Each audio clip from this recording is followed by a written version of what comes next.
Le Grand Dialogue. Le Grand Dialogue, l'émission de débat du studio Tamani sur votre radio. Le Grand Dialogue. Législative au Mali, comment réussir des élections inclusives et crédibles, c'est le thème du Grand Dialogue de ce soir et nos invités sont Zoumananti Doumbia qui représente la majorité présidentielle, Nouhoum Togo est là pour représenter l'opposition et Dr Ibrahim Sango est là en tant que président de l'Observatoire des élections. Je suis Mohamedou Touré, chers auditeurs, téléspectateurs de Studio Tamani, bonsoir à tous et bienvenue. Le Grand Dialogue. Le premier tour des élections législatives se tiendra le 29 mars prochain et le second tour est prévu pour le 19 avril 2020. C'est le Conseil des ministres qui s'est tenu hier, mercredi 22 janvier 2020, qui l'a annoncé. Zoumananti Doumbia, est-ce que ces élections pourront réellement se tenir le 29 mars, notamment le premier tour? Vous savez, quand on tient compte des résolutions du dialogue national inclusif, qui a permis la participation d'une bonne partie de la population malienne, il a été demandé de renouveler l'Assemblée nationale. Et donc, pour mettre en œuvre cette résolution, le gouvernement est dans son plein droit, dans son devoir, de pouvoir organiser, proposer l'organisation des élections pour pouvoir renouveler l'Assemblée nationale, dont le mandat prend fin le 2 mai 2020. Vous êtes également député à l'Assemblée nationale. Est-ce que vous pensez que ces dates sont tenables? Vous savez, l'organisation des élections, c'est le rôle régalien du gouvernement. Et je pense que le gouvernement, en annonçant les élections, a bien évalué. Et je pense qu'il est dans son bon droit, après l'évaluation, d'annoncer les élections pour le 29 mars. 29 mars et 19 avril 2020. Certains partis politiques émettent déjà des réserves sur la bonne tenue de ces élections. Est-ce votre cas? Nous avons des inquiétudes pour l'organisation crédible de l'élection, parce que vous savez, nous avons reporté les élections 2 fois, compte tenu des problèmes d'insécurité sur le plan national et en même temps, il y a eu aussi des problèmes de toilettage des fichiers. Nous avons tiré aussi des constats après les élections présidentielles qu'il y a eu beaucoup de problèmes. Tout ce qui est domaine de la loi, il fallait trouver la solution entre nous pour qu'on en discute, pour tirer la situation au clair, pour que nous puissions aller très vite. Mais nous avons des doutes. Mais il faut que ça soit très clair dans l'esprit des autres. Nous allons participer aux élections, nous n'allons pas faire de faux fuyants, mais il y a des problèmes très sérieux. Nous pensons que ça sera très difficile donc, pour organiser une élection avec crédibilité et la reconnaissance sur le plan national et international. Problèmes très sérieux comme lesquels? Le problème des fichiers, le problème de procuration. Vous savez, nous avons remarqué, je pense Sango est mieux placé pour intervenir dans ce cas, ce qui s'est passé en Songo avec des procurations de petits villages comme Tessit, des gens qui ne dépassent pas, l'effet de la population ne dépasse pas 200 personnes, mais on a eu plus de 6 000 votants, donc ça pose problème. Donc la fiabilité des élections, les résultats posent problème et l'administration aussi, si ce n'est pas au Mali, comme vous le savez, comme le dialogue a demandé de mettre des structures normalement uniques pour l'organisation des élections. On n'a pas fait ce travail-là. Il me semble que le gouvernement veut rester avec les 147 députés, donc ça n'évolue pas. Et les textes aussi, je pense réellement qu'ils n'ont pas aujourd'hui l'intention de réviser un peu pour mieux organiser et mieux cadrer. D'accord. Docteur Ibrahim Sango, en tant que représentant de la société civile au compte de l'Observatoire des élections, quel est votre point de vue sur l'annonce de ces dates? Merci beaucoup. Nous pensons que les élections doivent se tenir, comme le gouvernement l'a annoncé dernièrement. Parce qu'il y a eu 2 reports dont nous n'avons pas été vraiment favorables. C'est des reports qui violent un peu l'esprit des lois en République du Mali, que ce soit la Constitution, que ce soit la loi électorale, qui disent que le mandat des députés est de 5 ans. Et à chaque 5 ans, il faut que l'Assemblée nationale soit renouvelée de manière satisfaisante. Maintenant, il y a eu 2 reports. Ça fait 1 an et demi que le mandat des députés a été reporté. Et nous pensons qu'en organisant les élections actuellement, ça va faire revenir notre pays dans la voie idéal de la démocratie et de la bonne gouvernance. Et nous pensons qu'il ne doit pas y avoir de faux fiants là-dessus. On doit aller aux élections, que ce soit l'opposition ou bien la majorité, tout le monde doit aller aux élections. S'il s'agit de faire des réformes, les réformes n'ont pas pu être menées parce qu'il y a beaucoup de réformes qui étaient attendues, non seulement des réformes électorales, mais aussi les réformes institutionnelles. Mais par rapport aux réformes électorales, on n'a pas pris suffisamment de recul pour les faire. Sinon, il y a beaucoup à dire par rapport aux législatives qui s'annoncent. Nous, Togo vient d'évoquer quelques problèmes. Un exemple type, c'est que les 147 députés qui doivent être renouvelés au niveau de l'Assemblée nationale, c'est sur la base des recensements de 1996. Et là, la population du Mali était de 9 800 000 habitants. Aujourd'hui, en 2020, la population malienne est de 20 millions d'habitants. Donc, est-ce que les 147 députés vont représenter valablement le peuple malien? Ça, c'est des interrogations qu'on pose, mais il n'est pas aujourd'hui... on n'a pas le temps suffisamment pour refaire les réformes électorales pour aller aux élections. Il faut doter l'Assemblée nationale des députés légitimes, des députés légaux. Ça, c'est la priorité des priorités. Et après, les réformes, nous pensons, vont suivre. On doit tenir ces élections, vous le dites, mais est-ce qu'on va s'attendre à des élections crédibles, inclusives?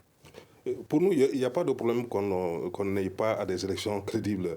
Et si la classe politique devrait être préparée il y a plus d'un an et demi, il y a eu un report. Donc tout le monde doit se préparer à suffisance pour qu'on aille aux élections.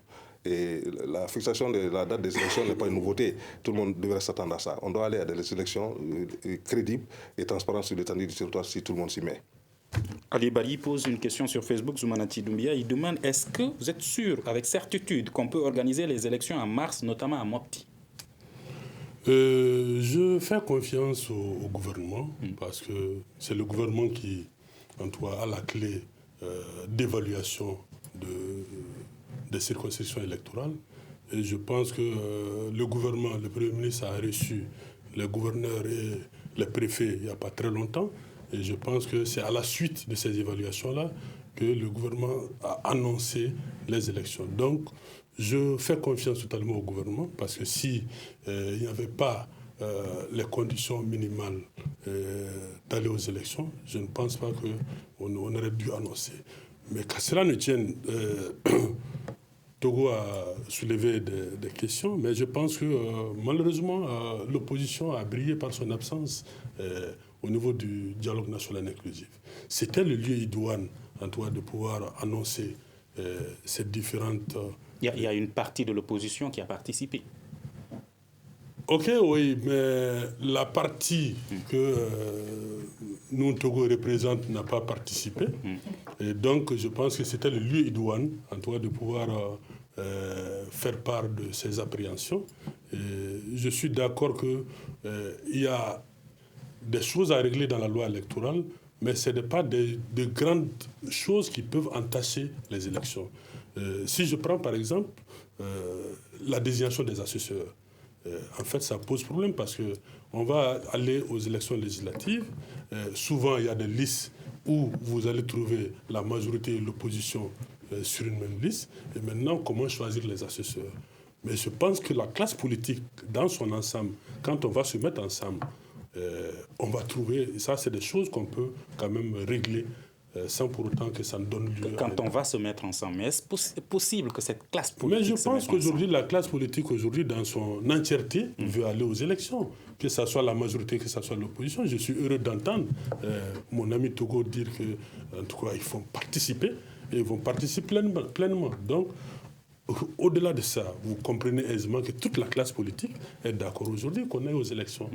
Et ça permettra... Là où je ne suis pas d'accord avec... docteur Sango, c'est lorsque on dit que les députés, l'Assemblée actuelle n'est pas légale.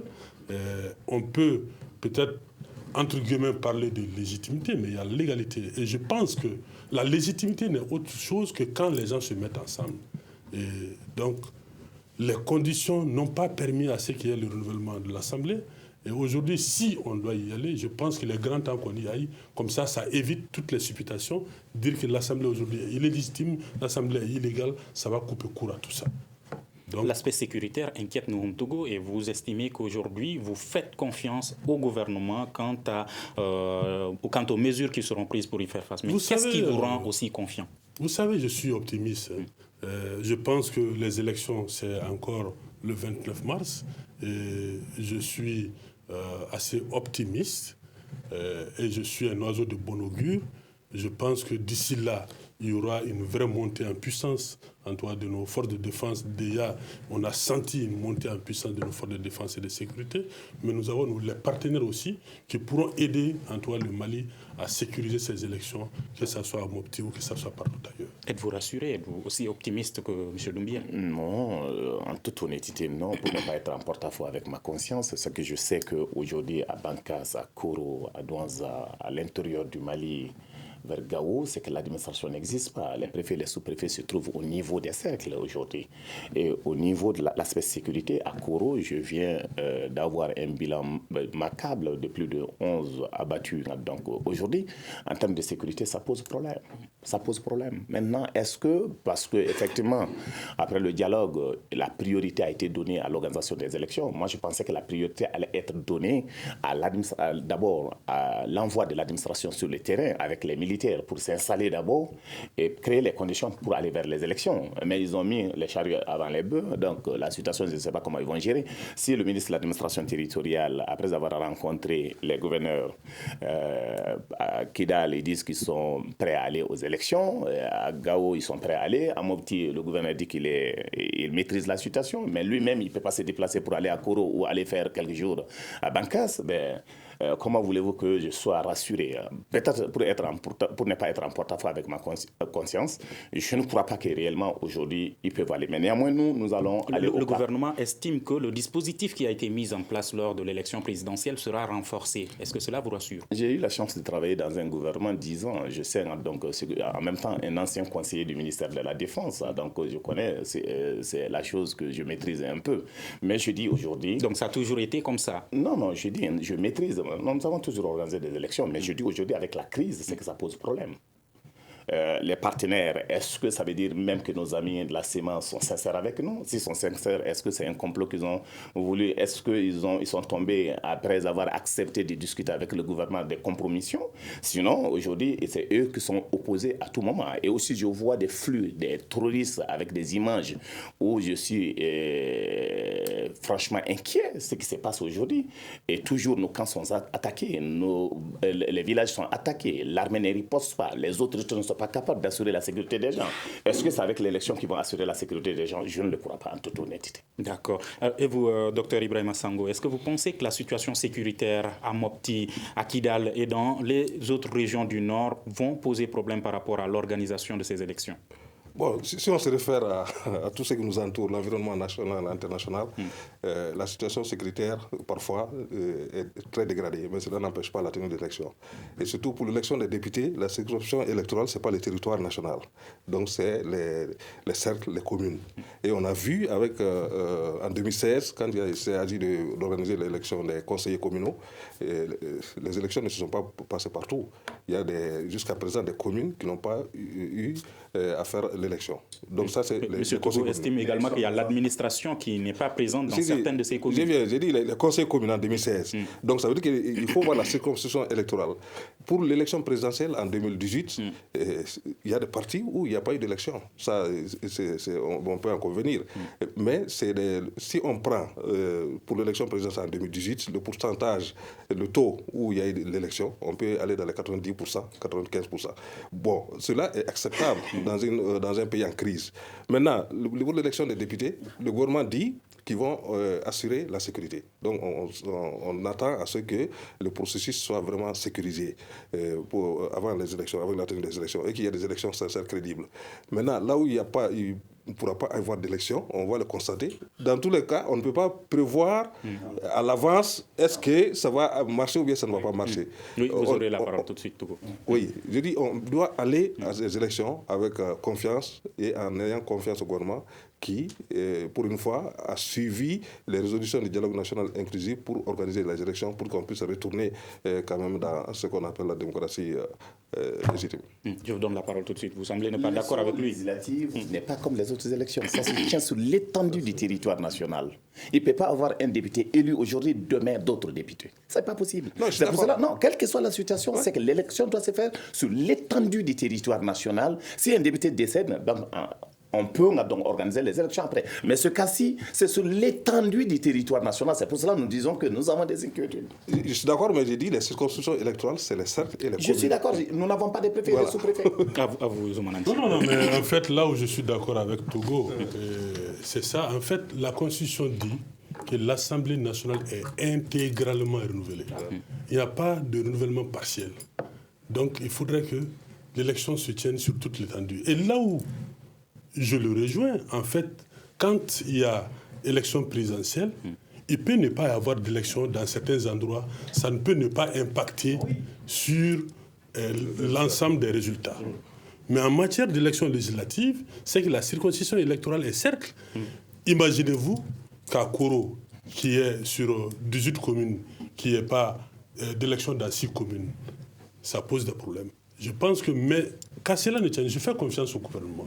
Parce que je me dis qu'en s'engageant dans l'organisation des élections, je pense que le gouvernement a évalué tous les risques possibles, a évalué la réalité sur le terrain et les dispositifs à mettre pour pouvoir sécuriser les élections. C'est en cela que je suis optimiste, parce qu'en s'engageant là-dedans, on sait à peu près ce qu'on doit faire pour pouvoir organiser sereinement et de façon inclusive et crédible les élections. Justement, il y a Adama Ongoiba sur Facebook qui dit « Si l'État est capable de recouvrir tout le Mali pendant cette élection, pourquoi n'est-ce pas toujours le cas ?» Vous savez, les élections, c'est un temps bien déterminé. Alors que toujours, c'est un temps lointain. Parce qu'on a vu, même avec nos forces de défense et de sécurité, c'est que souvent, on arrive à neutraliser les terroristes dans une zone, mais il faut que l'armée y reste constamment pour pouvoir sécuriser davantage. Mais malheureusement, il y a des problèmes d'effectifs à ce niveau-là. Donc, je pense que... Mais pourquoi justement, pendant cette période électorale, il va y avoir un effectif suffisant, mais pendant le reste du temps, il n'y aura pas d'effectif Non, c'est pas suffisant. seulement... En fait, il y a d'autres partenaires qui sont là, qui ne sont pas là pour lutter contre le terrorisme. Comme la MINUSMA, par exemple. Je pense que la MINUSMA pourra déployer autant d'effectifs. Et aussi, il y a le DDR qui est en cours et les éléments dédérisés vont être mis sur le terrain dans un temps bien défini et dans un temps, bientôt ils vont être opérationnels. Et tout ça là fonde à croire que le gouvernement pourra avoir le dispositif nécessaire pour pouvoir sécuriser les élections. Et je pense que ce serait un déclic pour permettre en tout cas la sécurisation de l'ensemble du pays.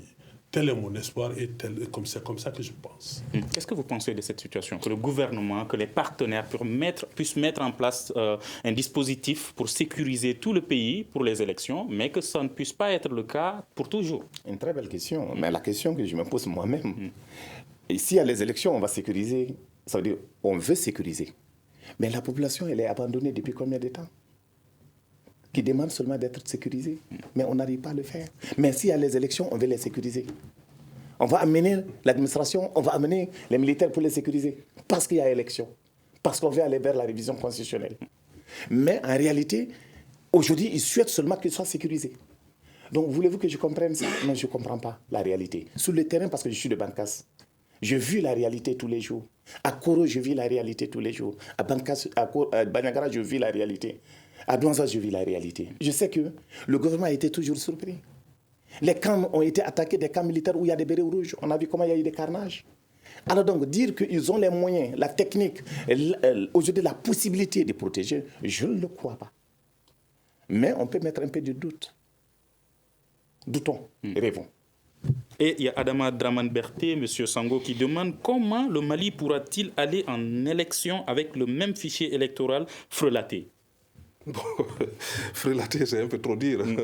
Parce qu'on vient à partir du 1er octobre jusqu'au 31 décembre, il y a eu la révision annuelle des listes électorales. Et là, c'est toutes les composantes de la classe politique qui ont participé pour pouvoir extirper tout ce qui n'est pas bon dans le fichier électoral. Les cas de décès, les radiations, les nouveaux majeurs qui doivent intégrer le fichier électoral. Donc c'est un travail préalable qui a été fait. Après chaque année, c'est prévu dans la loi électorale que du 1er octobre au 31 décembre, il y ait une révision annuelle des listes électorales. Donc, on ne peut pas dire que le fichier est frélaté, parce que les partis politiques sont en train de suivre aussi le travail sur le terrain et ils doivent voir que c'est un fichier qui peut être habilité à aller aux élections. Mais en plus de ça, il peut y avoir aussi une révision exceptionnelle décrétée par le gouvernement à l'approche des élections. Ça aussi, c'est possible pour encore parfaire le fichier électoral. Mais aujourd'hui, on ne peut pas dire que le fichier est frélaté. Ça a servi pour les élections de 2016, pour 2018, et puis en 2020, je pense que le même fichier peut être utilisé. D'accord. Docteur Ibrahim Sango, est-ce que vous avez des informations par rapport à la tenue de ces élections au niveau des nouvelles régions? Bon, honorable, là, c'est le président de la commission de loi de l'Assemblée nationale. Je pense que c'est des insuffisances qui sont perceptibles, parce qu'on n'a pas pu aller aux réformes. Je disais tantôt que si on prend le nombre de 147 députés, c'est à partir du recensement de 1996. Et là, le Mali était à 9 millions d'habitants. Aujourd'hui, le Mali a 20 millions d'habitants. Donc, la loi organique n'a pas été revue à la hausse. N'a pas été revue. Et il y a aussi l'insuffisance de la loi 2012-018 du 2 mars 2012 qui a créé de nouvelles régions et qui a créé de nouvelles cercles. Quand on prend les régions de Tombouctou, Taoudeni, Gao, Menaka, Kidal, c'est de nouveaux cercles qui ont été créés. Et la loi électorale dit aussi que pour l'élection des députés, les sections électorales sont consultées par les cercles et les communes. Bon, si on prend ça, ça veut dire qu'il y aura plus de 147 députés qui devraient être élus en 2020. Mais tel n'est pas le cas parce que la loi organique n'a pas été modifiée. Je passe sous le couvert de l'Assemblée nationale. La loi organique n'a pas été modifiée, donc on reste toujours avec le ratio de 147 députés pour l'Assemblée nationale. Et cela n'est pas représentatif aujourd'hui du peuple malien. Quelle va être la situation par rapport aux nouvelles régions? Non, les nouvelles régions, en tout cas avec le dispositif qui existe, vont rester comme telles. Menaka restera cercle et Taoudeni sera toujours avec Tombouctou. Parce que Bougouni va rester toujours cercle, parce que c'est les résolutions du dialogue national inclusif qui a demandé à ce qu'on puisse aller avec le texte actuel et avec le nombre de députés actuels. Sinon, je suis d'accord avec Sango que ça devrait évoluer parce que quand on prend le ratio 60 000 habitants par député, aujourd'hui, quand vous prenez le cercle de Bougouni, que je connais bien, Bougouni a droit au moins à 6 députés aujourd'hui. 6 à 8 députés. Donc, ça devrait s'augmenter. Et normalement, quand on prend aussi le fait que la circonscription électorale est cercle, et qu'il y a des cercles qui ont été créés, en principe, on devrait pouvoir pourvoir ces cercles-là en représentants. Mais malheureusement, vous savez, quand il y a une bonne partie de la population qui vient, nous sommes très mal placés parce qu'on a l'impression que le dialogue national a été fait sur l'Assemblée nationale. Et même quand on veut exposer des choses, on a tendance à penser qu'on tire la couverture sur soi. Sinon, il aurait fallu, en tout cas, aller à toutes les réformes pour qu'il y ait plus d'équité et qu'il y ait plus d'égalité. Mais malheureusement, donc, on est en démocratie, la majorité a primé, et nous allons partir avec l'existant, et quitte, en tout cas, à faire les réformes après. Nous allons partir avec l'existant, sinon vous êtes d'accord que 147 députés, comme le pense le Dr Sango, J'avais moi personnellement fait une proposition de loi pour pouvoir relire, modifier la loi organique portant, fixant le nombre de députés, le régime des incompatibilités et des inéligibilités et des indemnités octroyées aux députés. Mais vous savez, le gouvernement m'a un peu bloqué parce que ça a des incidences financières, parce qu'à chaque fois que tu crées, en tout cas, de nouveaux sièges, ça a des incidences financières. Bon, on m'avait demandé de surseoir que le gouvernement est dans un vaste chantier de réforme et que dans les jours à venir, en tout cas, on allait aller vers la modification de la loi organique. Bon, étant député, si vous faites des propositions de loi et que ça a des incidences financières, vous ne pouvez pas expliquer où est-ce qu'on peut retirer les ressources pour pouvoir faire face. Donc, je n'avais d'autre choix que d'abandonner le projet.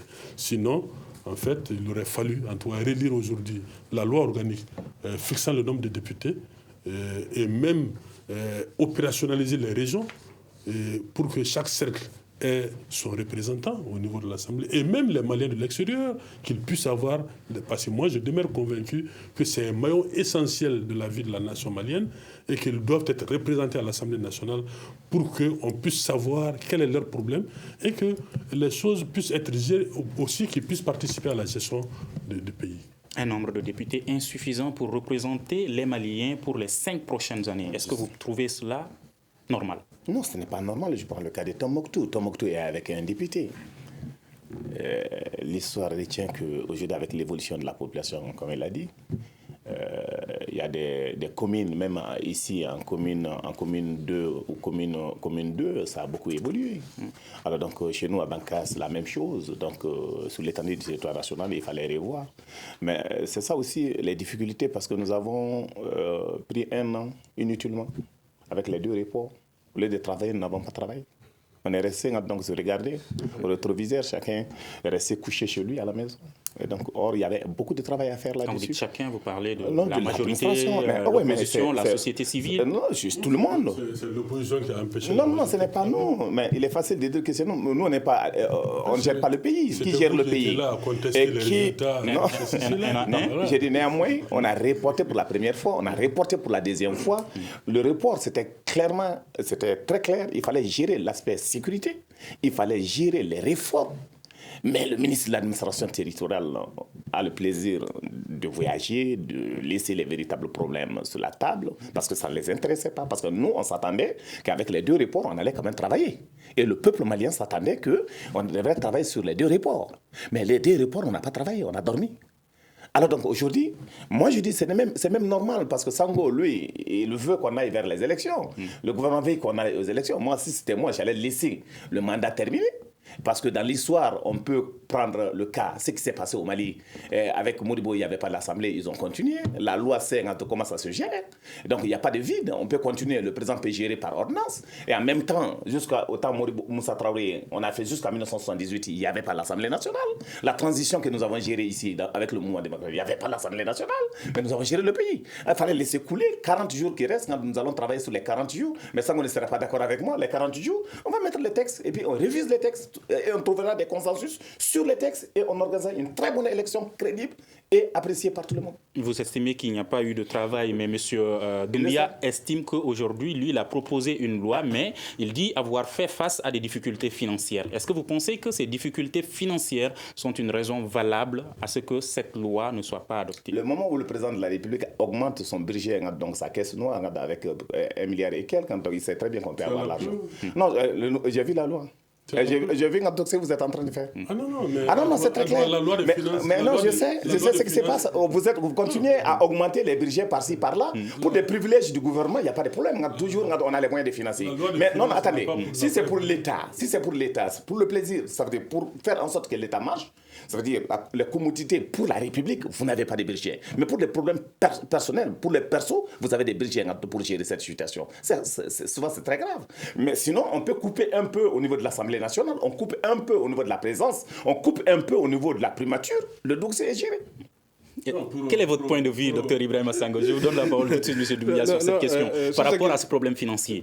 Bon, le problème financier, non, je voudrais revenir sur ce que Togo avait dit par rapport à l'Assemblée nationale, pour dire qu'il faut balayer l'Assemblée nationale, si je résume un peu, il faut laisser l'Assemblée nationale et puis aller à autre chose. Mais le Mali n'est pas un village isolé, c'est un village planétaire. Alors, il y a la CEDEAO, il y a l'Union africaine, il y a tout ça, toutes les entités qui sont là, et les instruments juridiques internationaux qu'on a ratifiés, qui disent qu'il faut aller à des élections. Et c'est nous qui avons mis dans notre constitution qu'il faut aller des élections. Dans notre loi électorale, nous avons dit qu'il faut aller des élections. Donc, il faut aller dans les élections. Mais là où je suis d'accord, c'est que les gens ont dormi pendant 1 année et demie. 1 année et demie, au lieu de faire face aux vrais problèmes, on a fait de la diversion. Et je prends un exemple, c'est les concertations régionales. Les concertations régionales qui ont été tenues en 2018, qui n'ont jamais eu de suite parce qu'il n'y a pas eu une concertation nationale pour régler définitivement le problème du découpage administratif en République du Mali. Il y a aussi le dialogue national qui est venu, et bon, il y a parlé, mais on revient à ce qu'il faut faire, il faut organiser des élections. Parce qu'on a dit que chaque 5 ans, il faut organiser, on a mis dans notre constitution. Maintenant, si on ne modifie pas la constitution, il faut aller à des élections. Et on a perdu le temps parce que les réformes étaient indispensables. table. Les réformes, 147 députés aujourd'hui, ça ne répond pas. Ça, c'est un. Deuxièmement, le mode même de scrutin des députés, il faut revoir. Parce que si on prend le cercle de Kati, par exemple, qui a 7 députés, le cercle de Kati, il a 7 députés. Si une liste a 50,01% et une autre liste a 49,99%, c'est la liste qui a 50,01% qui passe, qui prend les 7 députés. Donc, quelque part, la légitimité de ces députés-là est sujette à caution. Donc, c'est des réformes qu'on devrait pouvoir réaliser avant aujourd'hui. Mais au lieu de faire face aux vrais problèmes, on les a laissés. Donc c'est vraiment pénible de le dire aujourd'hui, mais on a perdu du temps pour rien. Et on revient à l'élection des députés avec 147 députés. Maintenant, par rapport aux problèmes financiers, bon, je ne suis pas tellement un expert en finance. Je pense que l'Assemblée nationale, à leur niveau, ils votent des lois et tout, sur la réalité du budget qu'on leur propose. Peut-être qu'Honorable peut nous éclairer par rapport à ça. M. Sango et M. Noum Togo parlent de négligence par rapport à des mesures qui devraient être prises pour que l'effectif au niveau de l'Assemblée nationale soit plus représentatif. Non, mais je pense que chacun a sa part de responsabilité, parce qu'on a passé une bonne partie de l'opposition. Est-ce que cela veut dire que vous reconnaissez qu'il y a eu négligence? Non, pas négligence peut-être, mais peut-être que l'aspect sécuritaire a pris le pas sur toute autre chose. Et je suis d'accord que l'aspect sécuritaire prime, parce que pour pouvoir aller à l'école, aller faire son commerce, faire des élections, il faudrait quand même qu'il y ait une certaine sécurité. Mais il faut dire aussi qu'on a passé beaucoup plus de temps dans des tiraillements inutiles. On reconnaît les élections, on ne reconnaît pas, le président est légitime. Donc ça a fait qu'on s'est divertis nous-mêmes. Et au lieu d'aller à l'essentiel c'était quoi? Au sortir des élections, mettre les élections derrière, nous attaquer aux vrais problèmes.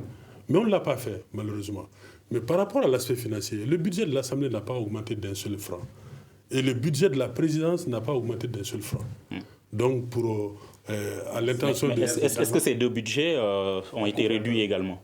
Le budget de la présidence a été réduit un peu, mais le budget de l'Assemblée a été reconduit comme pour l'année dernière. Donc, malgré les difficultés financières? Non, mais en fait, depuis combien d'années le budget de l'Assemblée n'a pas bougé? Parce que, malgré que l'Assemblée a une autonomie financière, normalement, le budget de l'Assemblée est annexé. Mais ce n'est pas le cas au Mali. On passe toujours par l'arbitrage budgétaire et le ministre des Finances vient dire les contraintes financières qui existent. Et c'est en fait sur la base de ça que le budget de l'Assemblée reste intact. Mais vous pensez que si on devrait aller au-delà de 147 députés, le budget de l'Assemblée allait forcément augmenter? Mais vous savez, au Mali, il y a l'antiparlementarisme qui prend tellement le pas. Quand vous ajoutez un franc, alors qu'on demande beaucoup plus aux députés, mais quand on veut donner un franc aux députés, les gens oublient qu'on ne peut pas faire certaines actions sans ressources financières. Mais quand vous ajoutez un franc, les gens commencent à crier. Bon, je comprends. Mais je demande, en tout cas, j'aurais bien voulu que tous ceux-là qui critiquent les députés qui soient à l'Assemblée, comme cela, pour qu'on les voit à l'œuvre. Comme ça, ils sauront. Maintenant, pour revenir à la question... Parlez-nous du chronogramme de ces élections aujourd'hui. Comment ces élections vont se tenir, vont s'organiser? Bon, je pense que le 13 février, ce serait la date limite de dépôt des candidatures. Et le 8 mars, la campagne va s'ouvrir pour prendre fin le 27 mars à minuit. Et voilà.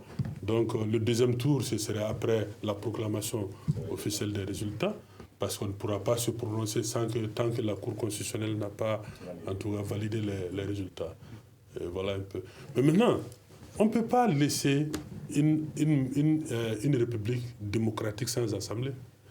Vous avez pris des cas, malheureusement pour moi, c'est de mauvais exemples, parce qu'il n'était pas en démocratie au sens propre du terme. Et en tant qu'acteur de la démocratie. Voilà. Et je suis très à l'aise face à quelqu'un qui s'est battu, en tout cas, en 91 ici, pour l'avènement de la démocratie. Et donc, est-ce que vous pensez que la grogne sociale aujourd'hui, notamment la grève des enseignants, peut constituer un blocage quant à la tenue de ces élections aujourd'hui? Bon, vous savez, il y a au moins, pour les acteurs qui organisent les élections, les anciens sont impliqués au moins à plus de 50%. Ils sont présidents des bureaux de vote, ils sont les assesseurs, ils sont quand même impliqués. L'inquiétude que j'ai même à l'intérieur, par exemple dans le Gourmand, avec la fermeture des écoles, c'est que ça pose problème aujourd'hui. Les écoles ont été fermées, les classes ont été, les bancs ont été brûlés, donc il y a des problèmes très sérieux. Mais tout ça, c'est l'aspect sécurité. Parce que ça amène en termes de sécurité, d'organisation sécuritaire. C'est pour cela que je dis que j'ai des inquiétudes. J'ai des inquiétudes sur ce réseau. Sango, par rapport à deux couches, les jeunes et les femmes, aujourd'hui, leur implication, leur place, leur participation à ces élections, est-ce que vous pensez que ça a été suffisamment pris en compte? Si on se réfère à la loi électorale, toute liste de députés qui sera soumise pour compétir doit comporter au moins 30% de l'un ou l'autre sexe.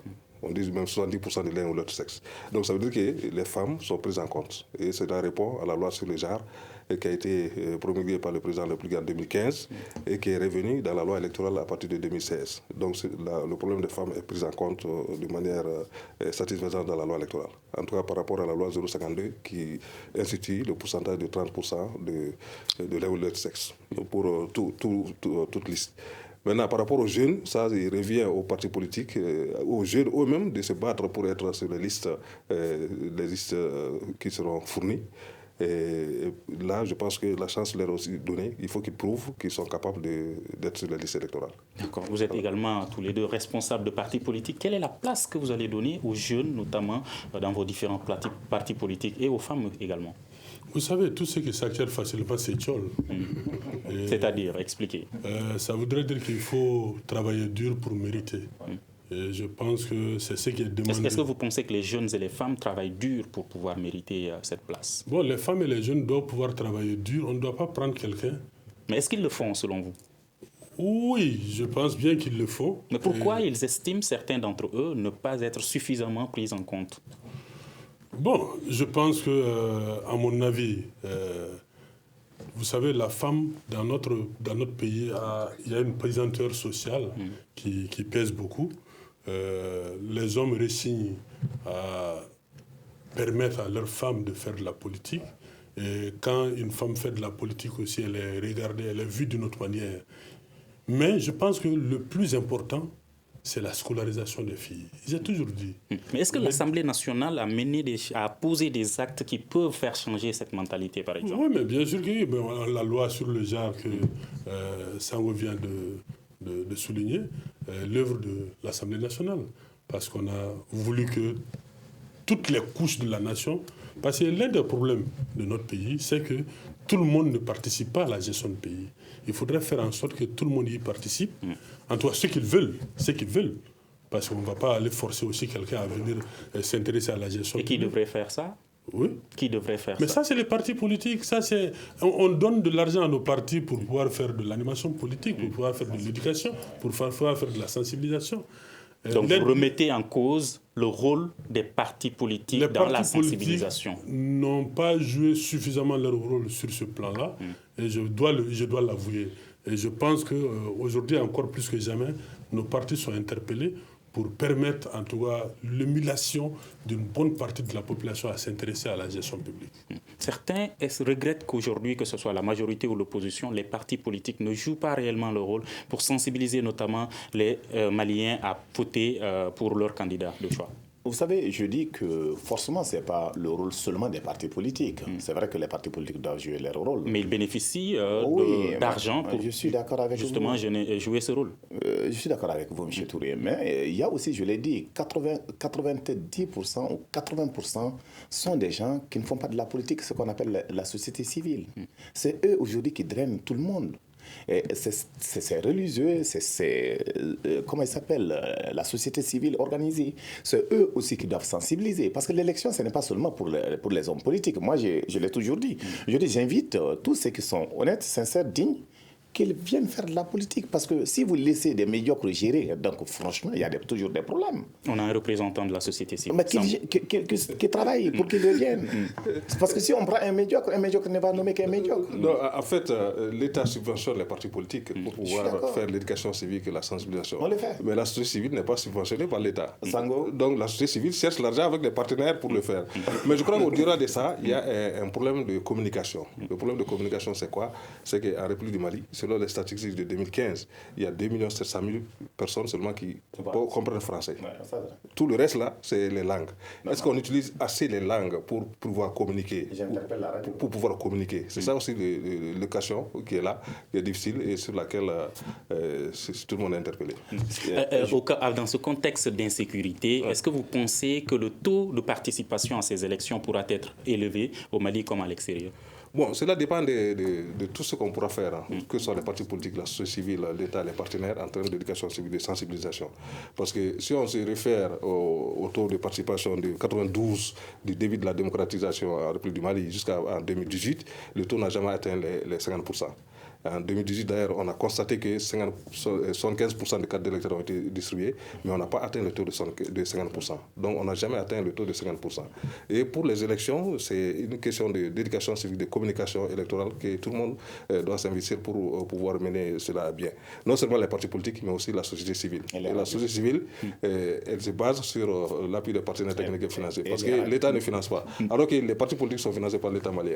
Les médias jouent également un peu leur rôle et c'est une des occasions pour lesquelles on a tenu ce débat. Alors aujourd'hui, il y a Yaya Daou qui demande sur Facebook, est-ce que les élections peuvent être organisées étant donné qu'il y a des Maliens aujourd'hui qui n'ont pas leur carte Nina?